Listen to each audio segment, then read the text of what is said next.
El conjunt dels Dolors pertany a la Basílica de Santa Maria de Mataró.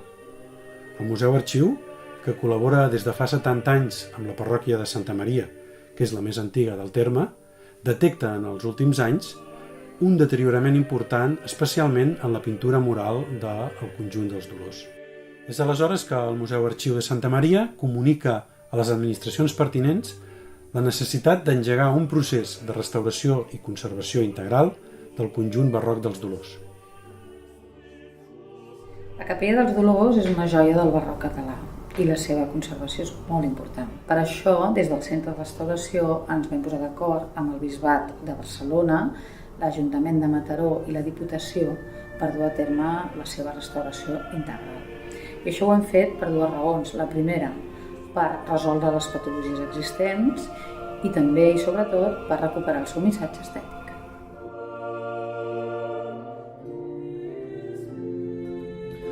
El gran pintor que fou Viladomat es pot apreciar a la Capella dels Dolors. Tots els registres, totes les tècniques hi són desenvolupades amb mestria, amb domini del dibuix, amb un tipus de colorisme i il·luminació molt especials que va tenir en compte amb l'espai amb el qual va treballar. Després de la Guerra de Successió, Antoni Viladomat és el pintor de referència del panorama artístic català.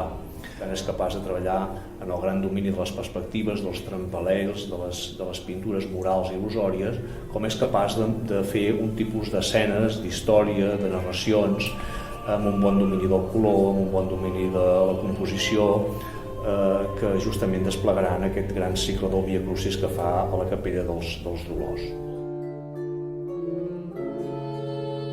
La destrucció ocasionada durant la Guerra Civil pràcticament ens va deixar sense cap espai de l'entitat que és el conjunt dels Dolors, en què totes les arts, arquitectura, pintura i escultura d'alguna manera es preserven i ens permeten avui dia gaudir d'un dels espais barrocs més importants de Catalunya.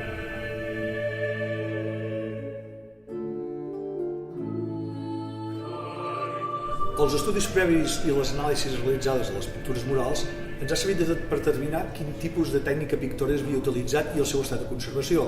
Estem parlant d'una pintura al tremp sobre guix que ha patit múltiples repintades al llarg del temps i a més una gran acumulació de pols i sutge provinent de les espelmes i del fum ambiental, que tot això s'ha anat absorbint en superfície. Amb aquests estudis hem pogut també valorar la cohesió que tenia aquesta pintura i determinar el procés de conservació i restauració a seguir més adequat.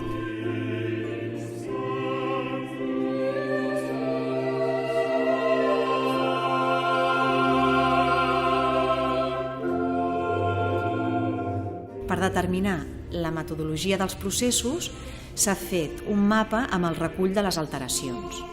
També s'ha realitzat una documentació fotogràfica amb llum ultraviolada que ens ha permès visualitzar els productes afegits sobre la capa de policromia. La neteja del tremp de la volta s'ha realitzat amb una alga anomenada agar-agar. S'ha extret el dibuix del perímetre de les zones a netejar i s'han numerat per poder fer un seguiment del procés de neteja. La gelatina s'ha aplicat amb el suport d'acetat per poder tenir un control de tota la superfície. Aquesta neteja ens ha permès eliminar el sutge i la pols acumulades sense perjudicar la capa pictòrica. Als anys 60 es va aplicar un vernís sobre el tremp de les parets de la capella que amb el temps va acabar alterant la visió global del conjunt. L'ennegriment que s'observava venia produït per l'aplicació del vernís sobre la capa de policromia sense netejar. La neteja s'ha realitzat amb alcohol benzílic que reacciona amb el vernís, s'infla i a l'assecar-se es retira fàcilment. S'han realitzat dos tipus de reintegracions pictòriques. La reintegració pictòrica il·lusionista s'ha dut a terme en les petites pèrdues de policromia. D'altra banda, la reintegració pictòrica arqueològica s'ha dut a terme en les grans llacunes aplicant tons neutres. No s'han refet els dibuixos perduts per donar valor a la pintura d'en Viladomat.